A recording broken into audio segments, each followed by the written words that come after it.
네, 국방부가 오늘 무인기에 관한 중간 조사 결과를 발표했습니다. 결정적 증거는 없지만 북한 소행이 거의 확실하다는 내용이었습니다. 최종 결론을 내리기까지 한두 달 정도 걸린다는 입장도 밝혔습니다. 4년 전 천안함 사건 때처럼 지방선거 직전에 최종 결과를 발표할 경우 또 한 번 북풍 논란이 일 것으로 보입니다. 취재 PD 연결해서 알아봅니다. 김진희 PD. 네, 김진입니다. 네, 오늘 오후 국방부에서 있었던 중간 조사 결과 발표 내용 좀 더 상세히 전해주시죠. 국방부는 지금까지 발견된 세 대의 무인기가 북한 것이 거의 확실하다고 발표했습니다. 그 근거로 다수의 정황 증거들을 내놨지만 결정적인 증거는 내놓지 못했습니다. 오늘 발표는 김민석 국방부 대변인이 맡았습니다.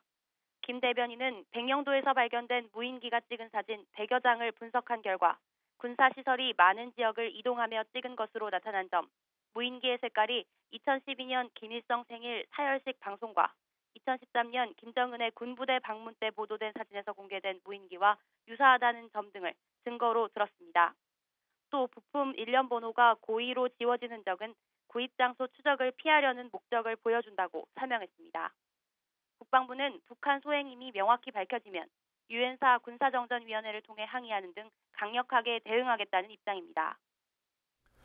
네, 그럼 최종 결론은 언제쯤 나오는 거죠? 무인기의 GPS 분석이 완료돼야 최종 결론을 내릴 수 있어 한 달 이상 걸린다는 것이 국방부 설명입니다. GPS 정보를 보면 무인기가 어디서 출발했는지와 이동 경로를 파악할 수 있는데 합동조사팀은 아직 GPS 정보를 해독하지 못했다고 밝혔습니다. GPS 정보가 담긴 무인기의 중앙 처리 장치를 잘못 열었다가 정보가 훼손될 것을 우려해 아직 처리 장치를 분해하지 않는다는 입장인 것으로 알려졌습니다. 이 때문에 최종 발표가 지방선거에 임박해 이뤄질 가능성도 배제할 수 없게 됐습니다. 만약 그럴 경우 무인기 문제는 사안의 실체와 무관하게 지방선거에서 이른바 북풍 논란을 불러올 것으로 보입니다.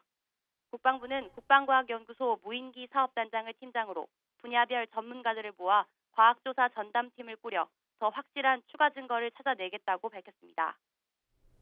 앞으로 그 메모리 칩 그리고 그 운영 체제라든지 이런 것과 관련된 정보를 명확하게 수집해서 잘못하면 파괴될 수도 있기 때문에 저희들이 잘 준비해서 분석토록 하겠습니다.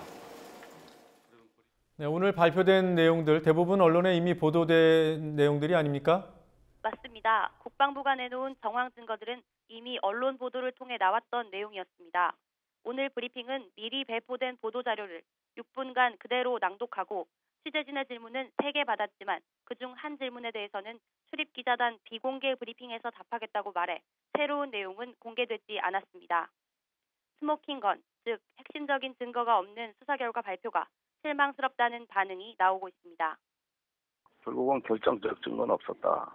다분히 어떤 추정, 개연성, 북한이 했을 거라는 어떤 그 개연성 차원의 최종 발표도 아니고 좀 실망스럽긴 하네요. 어쨌든 스모킹건은 없었다. 네, 오늘 국방부에서 이루어진 중간 조사 결과 발표 때 공개되지 않았던 무인기 기체 별도로 공개가 됐더군요. 네, 무인기 공개는 오늘 오전 대전 국방과학연구소에서 출입기자들만 대상으로 이루어졌습니다. 파주와 삼척에서 발견된 무인기 2대는 날개가 넓은 형태로 동체 길이와 날개 폭이 각각 1.4m와 1.9m가량입니다. 그리고 백령도에서 발견된 무인기는 이보다 좀 더 큽니다. 길이가 1.8m, 폭이 2.4m가량입니다. 국방과학연구소 김종성 무인기 사업단장은 파주와 삼척에서 발견된 무인기의 메모리는 삼성에서 만든 제품이라고 밝히면서 무인기들의 개발 수준은 높지 않다고 덧붙였습니다. 이 평가가 맞다면 군 조사단은 왜 아직 GPS 분석을 못하고 있는지 모순이 생기기도 합니다. 네, 그런 점도 있군요. 잘 들었습니다. 김진희 PD였습니다.